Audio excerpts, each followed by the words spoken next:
رسول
কর্তৃপক্ষ কর্তৃক আয়োজিত বাৎসরিক ঈদ মিলাদুন-নবী ওয়া সিরাতুন নবী সাল্লাল্লাহু আলাইহি ওয়াসাল্লাম অনুষ্ঠানের মহতারাম সভাপতি সদরে আলমান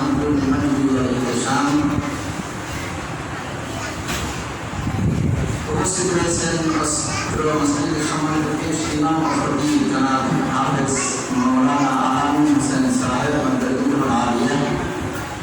ইতিমধ্যেই বাসন্তী মসজিদের সম্মানিত ইমাম সাহেব এসে পড়লেন। আমার পরিচিত বন্ধু মোহাম্মদ মাওলানা সাহেব এসেছেন।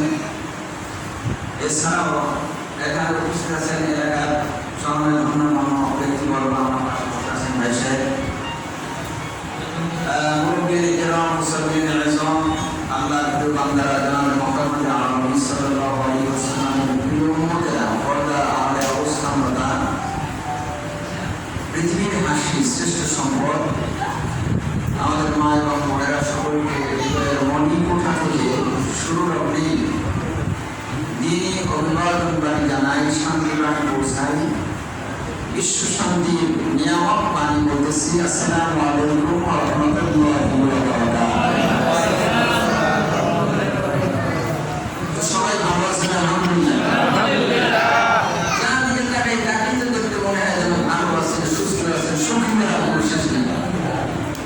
কারণ প্রথমবার সালাম বলেছি তাতে আপনার হৃষ্টপুষ্ট এবং ধর্মচিন্তের সালামের জবাব দিয়েছিলেন, সত্যি না? আবার এখন এই সালাম বলেছি তাতেও ছোট মানুষ হলে আপনাদের একবারে বিশাল জবাব দিয়েছেন, আলহামদুলিল্লাহ। অনেক খুশি মিলাদুন নবীতে আসতে পেরে, সিরাতুন নবী মাহফিলে আসতে পেরে আমাদের মনটা বড় খুশি।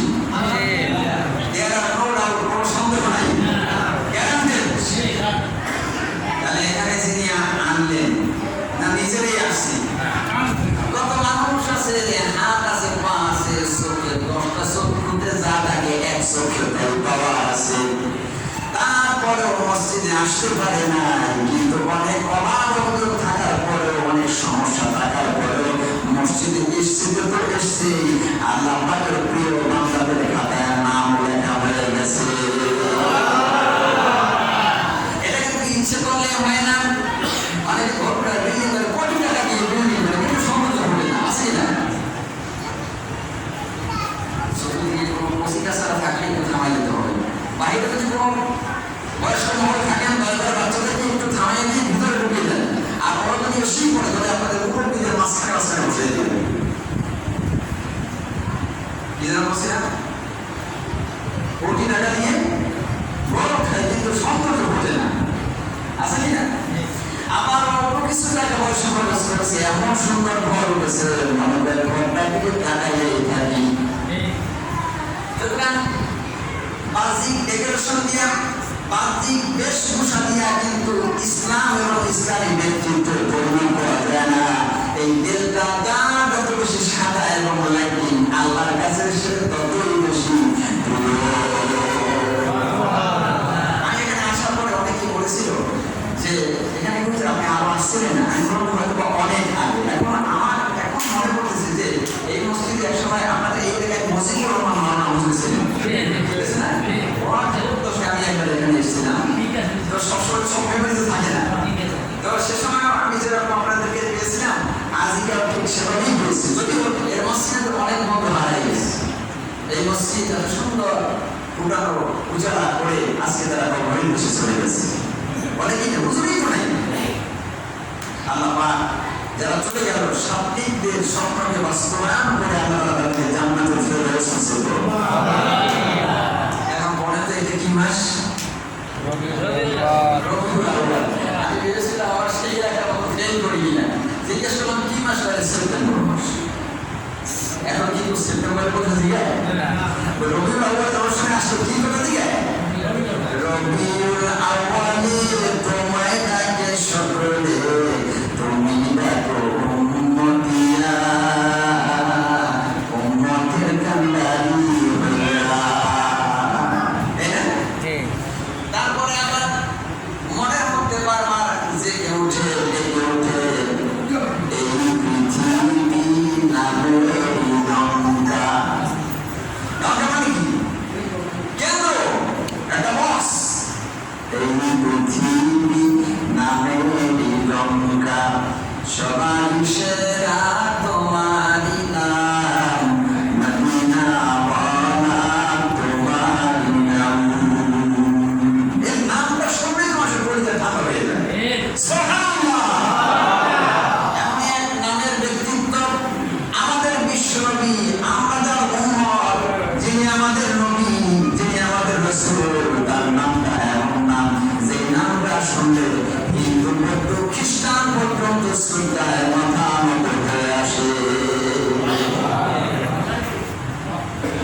তাহলে আসুন সে নবীর এই সিরাতুল নবীতে মিলাদুল নবীতে আসতে পেরে খুশি হয়েছে না বেজার হয়ে গেছে? খুশি। কে কে খুশি? আল্লাহকে কি দেখা দেওয়া যায় কিনা? আল্লাহ পাক বলেন, বান্দা 7 সমুদ্র 13 নদী পাড়ি দিয়ে পৃথিবী নামক ভূখণ্ডের বাংলাদেশ নামক সবুজ এলাকার গরিব মানুষ ছিলাম তুমি। তোমার দেশের মানচিত্রে তোমার দেশের নামটাও ভালোভাবে খুঁজে দেখা যায় না। এত ছোট্ট দেশের মানুষ ছিলাম। নবী কোনোদিন দেখো নাই, রাসূলের পাশে কোনোদিন দাঁড়াও নাই, কিন্তু যখন তুমি শুনতে পেয়েছো সিরাতুল নবী হবে, মিলাদুল নবী হবে, কলিজার মধ্যে এমন তোলপাড় শুরু হয়ে গেছে। সেই দিন থেকেই বলা শুরু করেছি, আল্লাহ মাহফিলের দিন যেন আমি কোনো ঝামেলায় না পড়ি। বলছিলেন না আল্লাহ কোনো ঝামেলা রাখেন? বলেন আলহামদুলিল্লাহ। নিয়ত গুণে বরকত, বলেন নিয়ত গুণে নিয়ত কই কারা? পুরা আগেকার দিনে মুরব্বীরা, কিন্তু সকলের নিয়ত। আমি নিয়ত এই কারণে বললাম যে আগেকার দিনের মানুষের মন আর বর্তমান ওয়ার্ল্ডের মানুষের মন অনেক ব্যবধান হয়ে গেছে না? সেই যুগের মানুষেরা সাদা দিলে কাদা নাই, তারপরে কি মাস কথা কিন্তু পুরানো, কিন্তু ওজন কিন্তু অনেক বেশি। বলেন সাদা দিলে কাদা নাই, অন্ধকার রাত্রিতে ভয় নাই। এটা যদি মুখস্থ করতে পারেন, সাদা দিন যদি থাকতে পারেন, আল্লাহ তবে তোমাকে আমি জান্নাতে দিয়া পর্যন্ত খেলতে হবে।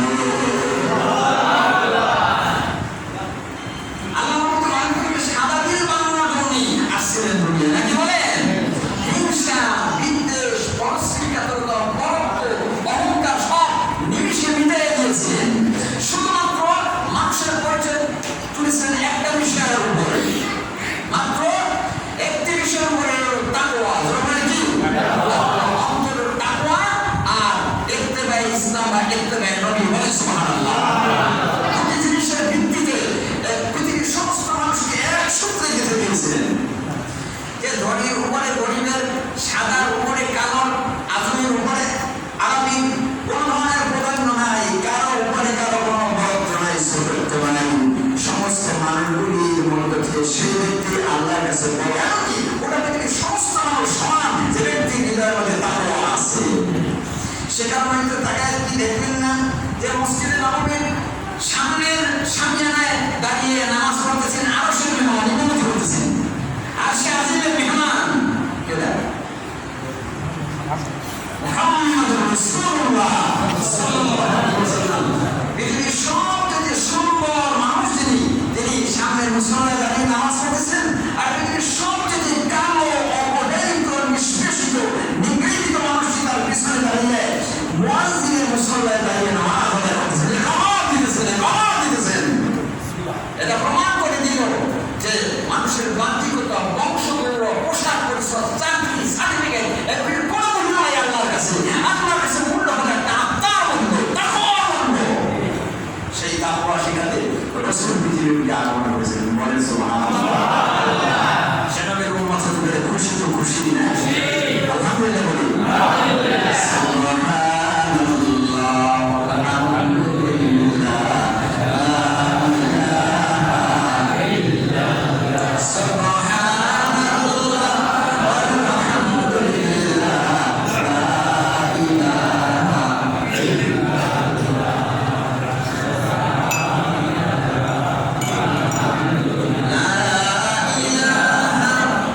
সময় সে বড় হয়ে যায়। ওয়ালাকাদ কাররামনা বানি আদম, আমি বনি আদমকে সম্মানিত করে তৈরি করেছি। আর তার চূড়ান্ত অবস্থানে পৌঁছতে আখির জামানায় পয়গম্বর নবী সে অনুসরণ করবেন। সুবহানাল্লাহ। সমস্ত নবীর সমস্ত উম্মতরাই তো সাবেক হয়ে গেছে, তারাও নাম পাবে, কিন্তু শ্রেষ্ঠ বলে কাদের ঘোষণা? আপনার আমার ঘোষণা, ঠিক কিনা? চলে গেল। আপনি তো আপনার নিজকে চিনতে পারলেন না। আমি হলাম এই মন্দির বাড়ির মসজিদের চতুর্পাশে বসবাস করে মাথায় একটা রবি পরি বলবো সুরা আলহামদুলিল্লাহ সুরা, আপনি কি কিছু তাই গেছে, আমার কি দাম আছে? সেটা একটা মেহমান। অথচ আল্লাহ বলেন আল্লাযীনা ইয়াযকুরুনাল্লাহা কিয়ামান ওয়া কুউদান ওয়া আলা জুনুবিহিম। ওই সমস্ত মানুষগুলি আমার কাছে ডিসিপ্লিন, আমার কাছে মাকবুল, আমার কাছে গ্রহণীয়, পৃথিবীর সেরা মানুষ যারা দাঁড়ানো শোয়া বসা বিভিন্ন হালতে আল্লাহ পাকের জিকির করে। মুহাম্মদ রাসূলুল্লাহ সাল্লাল্লাহু আলাইহি ওয়াসাল্লাম সেই মানুষ বানাতে দুনিয়া আগমন করেছে। সাদা মানুষের দল দিয়া দুনিয়া ভরে দিবে, এজন্যই তিনি আগমন করেছে। রাসূল আসছে তো দুনিয়া আছে, রাসূল আসতেন না তো দুনিয়াটাই হতো না। আল্লাহ নবীকে বানাইছেন, প্ল্যানিং আছে নবী নাই তো দুনিয়া বানানো হয়েছে। সুবহানাল্লাহ। সূর্য, চন্দ্র, তারকারাজি, নদ নদী, পাহাড় পর্বত, আপনি কি ভাবতেছেন? আপনি তো দেখেন যে পৃথিবীতে ঘুরি ফিরি আর এই অবানিগুলো দেখি, এই তো দুনিয়া। আসলে সেটাই, এই দুনিয়াটা কত বড়, আল্লাহু আকবার বলেন। এই দুনিয়াটা হলো এই সূর্যের চাইতে 13 লক্ষ গুণ বড়। সূর্য কত বড়? 13 লক্ষ গুণ বড় সূর্য। পৃথিবীর পরিধি কত? 19,69,50,000 বর্গমাইল হলো পৃথিবীর ব্যাস। এরকম একটা নয়, দুইটা নয়, 100 নয়, 200 নয়, 1000 নয়, 2000 নয়, 1 লক্ষ নয়, 2 লক্ষ নয়, 13 লক্ষ পৃথিবীকে পাশাপাশি রাখলে যা হয় তা আছে শুধুমাত্র ওই সূর্যের মধ্যে। এখন সূর্যের ওজন কত? এই পৃথিবীর চাইতে 30 লক্ষ গুণ বেশি ওজন হবে সূর্য। এরকম যেন সূর্যকে, কিন্তু সূর্যকে গিলে খেতে পারে এরকম 10,000, 20,000 কোটি কোটি সূর্য গিলে খেতে পারে একটা নক্ষত্র আছে যার নাম গ্যালাক্সি। এটাকে গিলে খেতে পারে, তার নাম হলো মিল্কি ওয়ে। এটাকে গিলে খেতে পারে, এটাকে বলা হয় ক্লাস্টার। সেইটাকেও গিলে খেতে পারে কোটি কোটি বার, নাম হলো সুপার ক্লাস্টার। এটাকে আবার কোটি কোটি বার গিলে পেটের মধ্যে উঠবে, এটার নাম হলো হারকিউলিক সুপার ক্লাস্টার। এখন মনে করেন এই মহাবিশ্ব কত বড়, এই যা কিছু তৈরি হয়েছে এই একমাত্র মুহাম্মদ রাসূলুল্লাহ সাল্লাল্লাহু আলাইহি ওয়াসাল্লামের সৌজন্যে তৈরি হয়েছে। সুতরাং সেই নবীজি আর সাধারণ মানুষটা কি এক? অনেকে বলে নবীও তো আমিও তাই। নবীর চোখ আর আমার চোখ কি এক? নবীর দাম আর আমাদের দাম কি এক? নবীজির জিহ্বা আর আমাদের জিহ্বা কি এক? এটা হলো সিম্পল কোয়ালিটি, আর ওটা হলো সুপার কোয়ালিটি। আল্লাহ নবী বলেন, আমি যদি নিচের দিকে তাকাই তাহলে সবচেয়ে জমিন বেরিয়ে আর তাহতা সারা পর্যন্ত দেখতে পাই, আর উপরের দিকে যদি তাকাই আল্লাহ আরশে আজিম পর্যন্ত দেখতে পাই। শরীরে কোন জায়গায় কিডনি, কোন জায়গায় লিভার, কোন জায়গায় প্লিহা, কোন জায়গায় হার্ট, এগুলো দেখার জন্য নবীজি কোন এক্সরে মেশিনের কাছে যেতে হবে, তাকিয়ে সেন্টিং মোটর কভার করে গেছে, সব তিনি দেখতে পেয়েছেন। এবং এর ভিত্তিতে এই যে চিকিৎসা বিজ্ঞান রচনা করেছেন, কে বলেন আমাদের দেশের দার্শনিকরা, আমাদের দেশের নেতারা যদি এই গ্রুপ থাকে তাহলে আমাদের নবীর সব গুণ আছে। আমাদের দেশের নেতাদের কি গুণ আছে? আজকে হুঙ্কার মারল, কালকে সকালবেলায় বিকেলে জানা গেল দুনিয়ায় নাই। এই তো নেতা। আর আমাদের বিশ্বনবীর নেতা কেমন নেতা? সুবহানাল্লাহ। দেয়ার আর নো ডিটেলস, নবীর শরীরে কোনো রোগ ছিল না। আল্লাহু আকবার বলেন। আল্লাহ নবীর ডক্টর গোটা দেহের মধ্যে কোনো রোগ ছিল না। এজন্য নবী শুধু নবী নয়, তিনি সাইয়্যিদ, তিনি লিডার, তিনি নেতা। এজন্য রাসূল সাল্লাল্লাহু আলাইহি ওয়াসাল্লামের ব্যাপারে আমরা বড়সড় কি বলি? আল্লাহুম্মা সাল্লি আলা আলী বলি, কিন্তু সাইয়্যিদ বলি না। আমি কি বলি? সাইয়্যিদিনা, আমাদের নেতা। পরে নবীর নেতা বলা যাবে না, আমাদের লিডার। আমার হচ্ছে কথা বলে লিডার তো বলাই যাবে না, নেতা বললে বলবো, লিডার তো বলাই যাবে না। অথচ তিনি হলেন ওয়ার্ল্ড লিডার, বিশ্ব নেতা। বিশ্ব নেতা হওয়ার জন্য যতটা কিন্তু না সব গুণ দিয়েছেন, আধ্যাত্মিক গুণ দিয়েছেন, সার্বিক গুণ দিয়েছেন, সামাজিক গুণ দিয়েছেন, রাষ্ট্রীয় গুণ দিয়েছেন। আল্লাহ এমন কোনো গুণ নাই, মানুষের এমন কোনো গুণ নেই যে গুণটা নবীর মধ্যে ছিল না। ব্যক্তিগত গুণ, পারিবারিক গুণ, সামাজিক গুণ, রাষ্ট্রীয় গুণ, আভ্যন্তরীণ গুণ, বহির্বিশ্বের গুণ, গোটা বিশ্বের সেন্ট্রাল গুণ যা থাকতে পারে সব নবীর মধ্যে আছে। আল্লাহু আকবার। নবীর ব্যাপারে আমাদের ধারণা হলো আতর, তসবিহ, টুপি, রুমাল, পাগড়ি, জান্নাত। বলেন ধারণা কি সঠিক? কত বলেন না, ধারণা কি সঠিক? নবীর ব্যাপারে আমাদের কমেন্ট থাকবে এই যে গোটা বিশ্বের মানব কল্যাণে যত দিক বিভাগ আছে প্রত্যেক বিভাগে হুজুরের চেহারা আছে, হুজুরের নেতৃত্ব আছে। হুজুরের যেরকম মিলাদুন নবী আছে, হুজুরের সিরাতুন নবী আছে। মিলাদুন নবী হলো ফাউন্ডেশন। ধরে বলেন ঠিক কিনা? মিলাদুন নবী কি? মিলাদুন নবী আসলে খালি সেলাফি গাওয়া শুরু করছে, এই ব্যাপারে কথা বুঝতে শুরু করছে। আমার মিলাদুন নবী জানা লাগবে না, আমার নবীর উপর ভক্তি তৈরি হলে বিশ্বাস করে পেয়ে গেল। এরপর মুসলমানদের পারিবারিক নির্দেশনে আমি মানব। যদি রসুলকে না চিনতেই পারে তবে আমি রসুলকে না করবো। বলেন রসুলকে চিনতে হবে। মিলাদুন নবী জরুরি প্রোগ্রাম, ঠিক কিনা? আপনারা রাজি আছেন মিলাদুন নবীতে? কে রাজি দেখেন তো ভাই, দেখেন মন থেকে মিলাদুন নবী, মিলাদুন নবী। এই দ্বারা আমরা হুজুরের লাইফের অ্যাট্রাকটিভ সাইডগুলি জানবো। এরপরে বুঝে নিব যে রসুল ছাড়া কোনো উপায় নাই।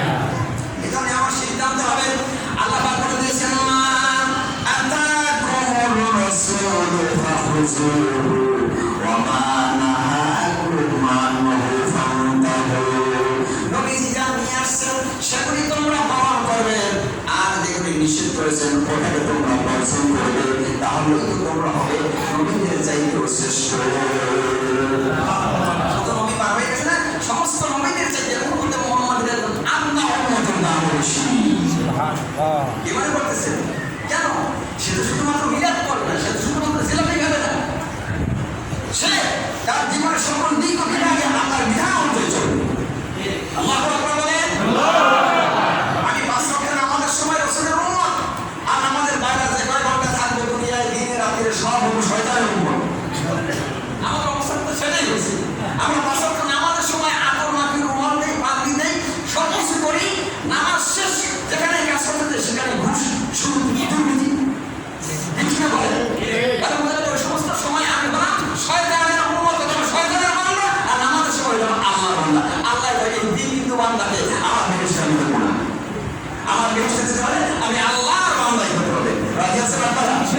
আমরা 1 সেকেন্ডের জন্য শয়তানের বান্দা হতে রাজি না। এই কথাই কি এখন দেখি দেখি দেখি দেখি যারা নাকি জীবন চলার সময় ক্ষেত্রে রসুলকে মেনেছে, তাদের কবর থেকে এখনো দাফন করার পরে গ্রাম আসে।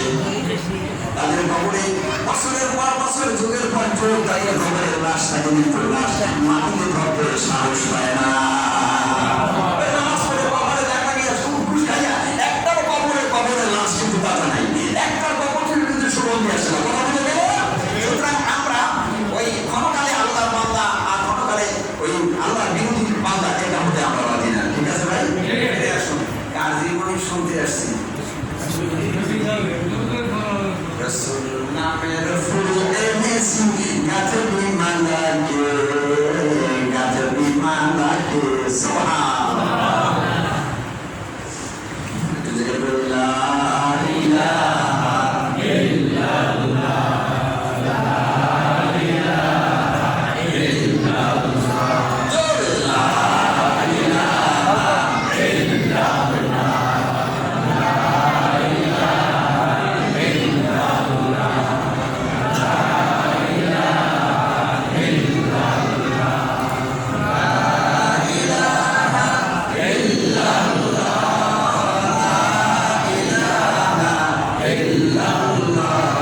লা ইলাহা ইল্লাল্লাহ,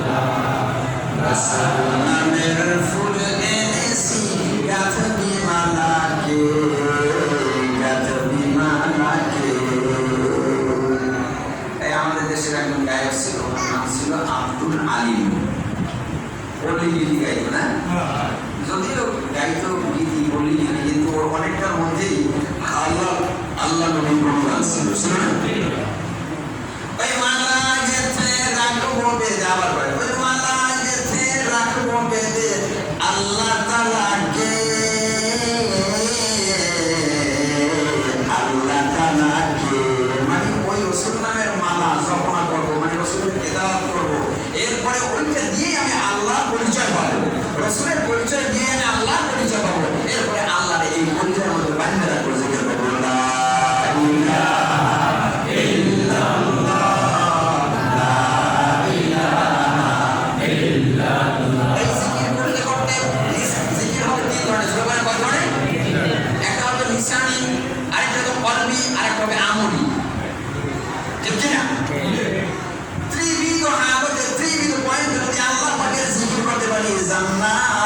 ডাকতেছে মুহাম্মদুর রাসূলুল্লাহ সাল্লাল্লাহু আলাইহি ওয়াসাল্লাম রাহমাতুল লিল আলামিন।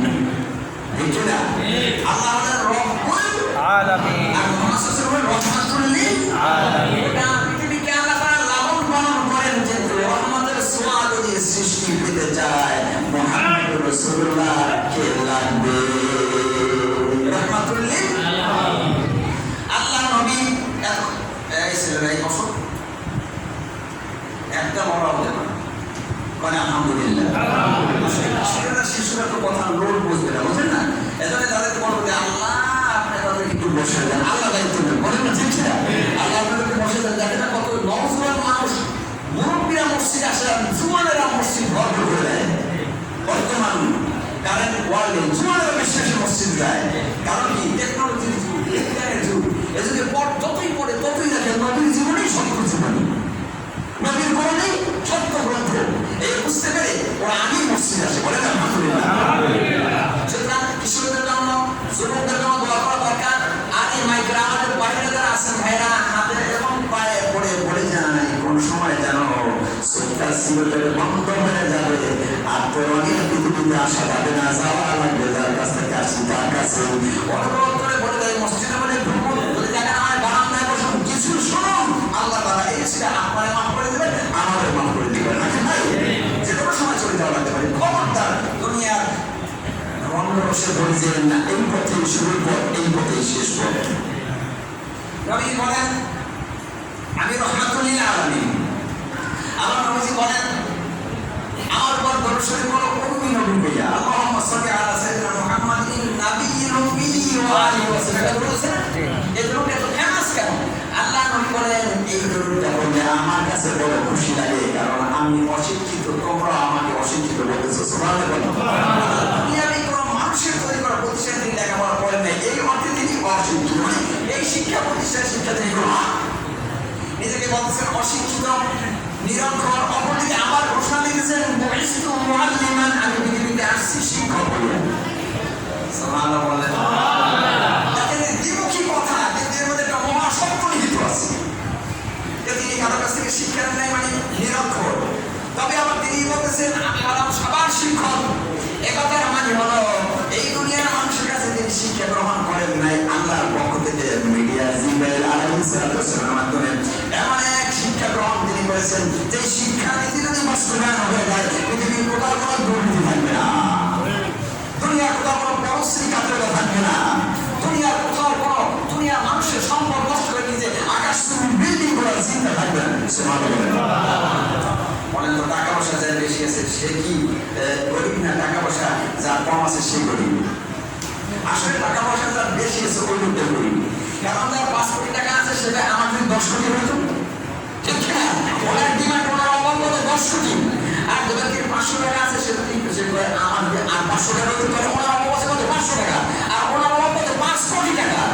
সুতরাং ভাইরা আমার যদি আল্লাহ বিশ্বাসী মহোদয় রাসূল প্রেমী হওয়া যায় তাহলে ওই লোভ আমার অন্তরে থাকবে না তাই যে যার পায়ে হক দিয়ে দাও ঠিক কি না যে যার পায়ে তার হক দিয়ে দাও 10 টাকার গাছতলা আমার লাগবে না সবাই কুল্লুনা মুতাসাউল সবাই আমরা সমান আল্লাহু আকবার ভাই এইটা হইলে ভালো হয় না জোরে বলেন এটা হইলে ভালো হয় না আপনি দেখেন অহংকার করতে কষ্ট লাগে আর একজনের দুর্নীতি করে আরেকজনের সম্পদ কষ্ট করে নিজের কষ্ট লাগে ঘুমাচ্ছে না ট্যাবলেট খাই না ঘুমাচ্ছে না আর দুর্নীতি যারা করে না যারা সরল প্রাণে থাকে মানুষের হক হুকুক আদায় করে তাদের ঘুমের ট্যাবলেট খাওয়া লাগে না সুবহানাল্লাহ বলেন ঘুমাইতে গেছে কি চক্ষু বন্ধ করে দিতে গেছে ঘুম আসছে দেখবে আল্লাহু আকবার এই জন্য এই রাসূল আসছেন দুনিয়ায় আমি তো দেখলে তো মনে হয় যে কথা বলতে 5 ঘন্টা আপনাদের যে এই এভিডেন্স প্রিপারেশন বক্তারে বলে যে বক্তা একটু 5 ঘন্টা করা লাগবে বাস বেশি শুনবো না অল্প শুনবো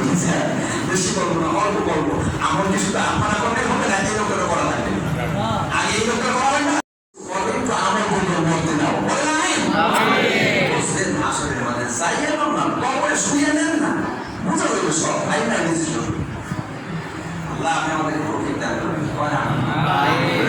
আপনি নিশ্চিত কলেজ সময় কান দিলেন বাসা কান্দেন কিনা আপনি এটাই তো কান দিলেন বেশি কান দিয়ে কান্দে মন্ত্রী কান্দে কিন্তু দুনিয়ার স্বার্থে বলে আল্লাহ রাসূলের বিরোধিতা করে ঠিক না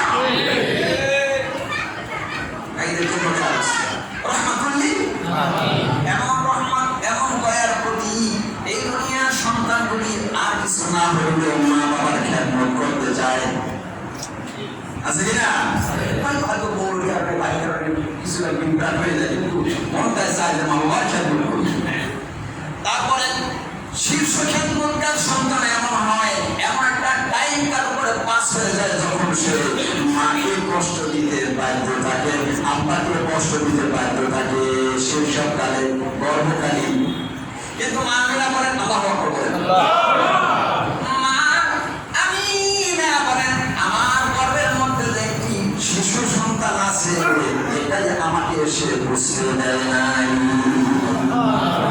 অনেক মা একটা খাবার খাইতে পারে ক্ষুধা নিয়ে খেতে বসেছে সন্তান হাঁটু দিয়ে ধাক্কা দিয়েছে পা দিয়ে আঘাত করেছে বর্ণনায় পাওয়া গেছে মেডিকেল সায়েন্সে প্রমাণ হয়ে গেছে সন্তান যতই বড় হয় তার পা দুটো ততই মায়ের পরিচয়ের কাছে আসতে থাকে যার ফলে এমন হয় অনেক অনেক সন্তান এমন আছে কম পক্ষে তামাম দুনিয়ার সমস্ত সন্তানেরা মায়ের গর্ভজাত সন্তানেরা কম পক্ষের মায়ের পরিচয়ের উপরে ৭,০০০ বার পায়ের আঘাত করে থাকে খাবার খেতে বসেছে সন্তান আঘাত করেছে গর্ভাক্ত হয়ে গেছে একটা মুরগির মতো জমিনে পড়ে ছটফট করতেছে খাবার খাওয়া তার হয় নাই এমন কষ্টটুকু যে কোনো আদর্শ সন্তান অজান্তে মাতৃগর্ভে দেয় মাতৃ কিন্তু বিশ্বকবি বলেন রহমাতুল্লিল আলামিন তাই কি আল্লাহ এমন দিয়ে করাবেন না মা আমিনা বলেন আমার সন্তান দুনিয়ায় আসছে তাও নিতে পাই নাই যখন জন্ম দিবেন না তখন দেখা যায় কি যে সূতিকা ঘরের মধ্যে 3 কোণায় 3 জন রমণী দেখা যায় অপূর্ব সুন্দর এবং দেখলেই মনে হচ্ছে এটা এই জগতের মানুষ না এই জগতের মানুষ মা আমিনা জিজ্ঞেস করেন আপনি কে আমি হলাম এই পৃথিবীর প্রথম মা মানে আদি মাতা হাওয়া আলাইহিস সালাম আপনি কে কোনদিন তো দেখি নাই আমি হলাম এই পৃথিবীর একজন পয়গম্বরের মা যে পয়গম্বর বিশ্বনবী ইমিডিয়েট সহোদর নবী বিশ্বনবীর ঠিক আগে পিছে যেই নবী আসছিলেন সহোদর নবী আমাদের দেশে আছে কি সেবা আমাদের দেশে প্রতিষ্ঠা নাই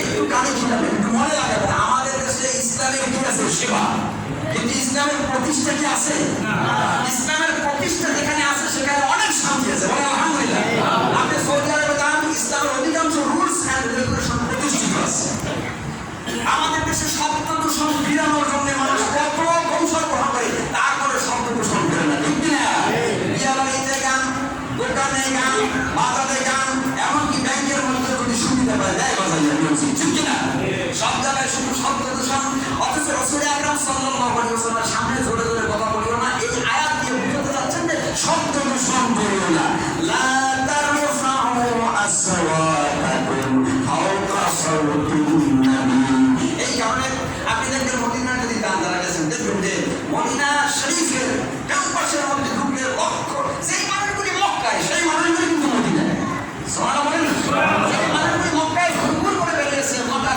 চতুর্দিকে বাইতুল্লাহ চতুর্দিকে সেই মানুষগুলি সব কিন্তু মদিনায় যায় মক্কায় শুরু করে একটু আধিক্য আছে কিন্তু মদিনায় আসলে একটা পিনপতন নিরবতা পাইবেন কারণ মদিনা হলো রাসূলের খাস কামরা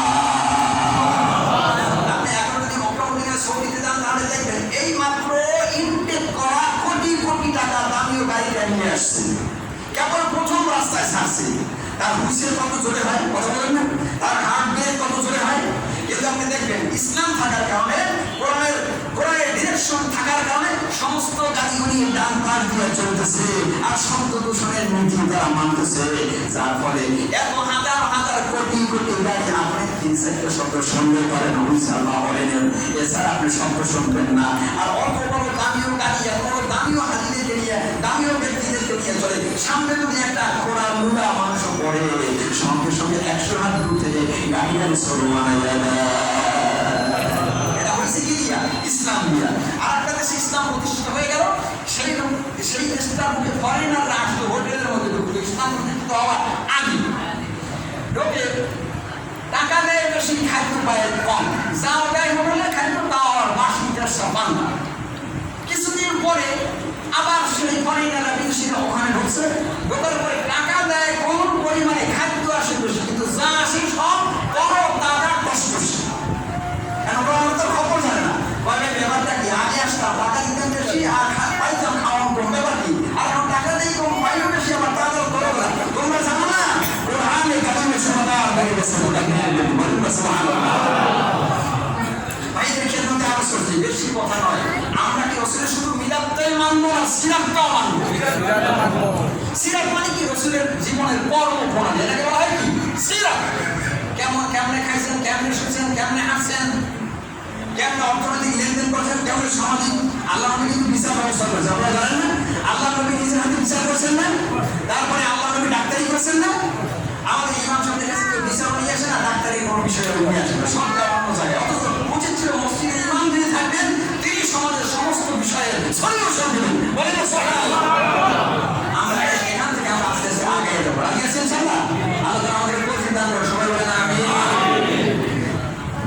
আল্লাহু আকবার, জোরে বলেন আল্লাহু আকবার।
আমাকে যে মালিক লালন পালন করে, খাওয়ান দেয় কম, খাটায় বেশি, আর মাঝে মাঝে আমাকে মারে। হুজুর, আপনি যদি ওই মালিক একটু করে দিতেন তাহলে আমার কষ্ট কিছুটা আল্লাহ আনন্দ হয়ে যাইত।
তারপরে কুড়া বানাইতো, তারপরে সান্নি বানাইতো, এরপরে বাজারে বিক্রি করতো। আর কাজের ফাঁকে ফাঁকে এলাকাবাসী দেখতো চোখে গোটা বেবে পানি পড়ে আর কান্দে মন, কান্দে রে দিন কান্দে রে, কোথায় বলে পাবো তো মাটি। মানে রসুলকে পাওয়ার আশায় সে এইভাবে কান্দতেছে। আমি সামান্য পেশা নিয়ে কাজ করি, খাদ্য জোগানোই কঠিন হয়ে যায়, কিভাবে আমি হাজার হাজার পথ ঘোরা দিয়ে সে মদিনার দুয়ারে দাঁড়িয়ে বসবো? আমার তো সেই যোগ্যতা নাই। আল্লাহ রে, তুমি পারলে অনেক কিছুই পারো। ইতিমধ্যে সেই বছরে আমাদের বাংলাদেশ সরকার ঘোষণা দিল, কেমন আছে পল্লীতে পল্লীতে ঘোরো, শহরের অলিতে গলিতে ঘোরো, কে আছে এমন রসুল দেখে নাই, রসুলের রোজায় যায় নাই, কিন্তু মনের মধ্যে বড় পিপাসা, কোনদিন উড়াল দিয়ে রোজায় যাওয়া যাবে এমনকি করতে থাকো, খুঁজতে খুঁজতে লোকেরা সেই জায়গায় এসে পড়েছে। তখনও সে কাজ করতেছিল। বন্ধু, আপনি কেমন আছেন? ভালো আছি। এলাকার লোকেদের কাছে এই লোকটা কেমন করে আর কিছু জানি না, না জানি, ওনার মতন আসলে রসুল আমাদের এই কর্নারে আর কেউ নাই। রিপোর্ট পজিটিভ সরকারি দপ্তরে জমা হয়ে গেল। একইভাবে তিনি কাজ করতেছিলেন। হঠাৎ করে একজন মেসেঞ্জার চলে আসছে, তার হাতের মুঠায় একটা খামটা হাতে দিয়ে বললেন, আপনার আর চোখের পানি ফেলতে হবে না, আমাদের সরকার সিদ্ধান্ত নিয়েছেন আপনাকে এবছরের হজ্জে বাইতুল্লাহ আর মদিনার রওজায় পাঠিয়ে দিবে। চোখের পানি ফেলতে হবে, ঠিক না ভাই? চোখের পানি যদি আপনি ফেলেন, আল্লাহ তাআলা রাসূল সাল্লাল্লাহু আলাইহি ওয়াসাল্লাম দেহ মোবারক কিন্তু এখন মদিনার তাজা অবস্থায় শোন। এটা কিন্তু আপনাকে বুঝতে হবে। প্রত্যেকটি কাঁচা জিনিসের কিন্তু একটা অ্যাট্রাকশন, আকর্ষণ আছে। প্রত্যেকটি তাজা জিনিসের একটা আকর্ষণ আছে। এই আকর্ষণে এই হাজার মাইল দূর থেকে টান মারে। যদি আপনি সকাল সন্ধ্যা দরুদ সালাম করেন, আপনি এমন হতে পারে যে আপনি প্রতি সপ্তাহে একদিন রাসূলের সাথে সপ্তাহ দিতে পারেন। এমন হতে পারে প্রতি মাসে আপনার সাথে একবার রাসূলের সাক্ষাৎ হয়ে যাবে। এমনকি আপনি মদিনার রওজার কাছাকাছি পৌঁছলেন, তার 2-3 দিন আগে আপনার রাসূলের সাক্ষাৎ দেখবেন এবং রাসূল বলবেন, আসো তুমি আসো, তোমার সাথীদেরকে নিয়ে এইভাবে আসো। সুবহানাল্লাহ। রাসূলের প্রেমিক হওয়া যায় ইনশাআল্লাহ, পারবো না? দরুদ সালাম পড়ব, স্বপ্নে রাসূলকে দেখব ইনশাআল্লাহ। যে ব্যক্তি আমার হাবিবকে একবার স্বপ্নে দেখলো, তার সোল এন্ড বডি, দেহ এবং আত্মা ইনটেক্ট হয়ে গেল। এই দুনিয়ার সব যদি ভারতীয় পন্থী হয়ে যায়, সব যদি আমেরিকান পন্থী হয়ে যায়, চাইনিজ পন্থী হয়ে যায়, তাহলে ওই লোকটা মদিনা পন্থী থাকবে। রাজি আছেন ইনশাআল্লাহ? রাসূল আকরাম সাল্লাল্লাহু আলাইহি ওয়াসাল্লাম বেশি বেশি দরুদ সালাম করব। রাসূলকে আমার জীবনে ইরুকাল পরকালে সবচেয়ে বড় বন্ধু বলে মানব। আমারই মরণের নিদান কালে থাকিয়ে নবীজি আমার শিরে, দেখিব আপনাকে আপন নয়নে।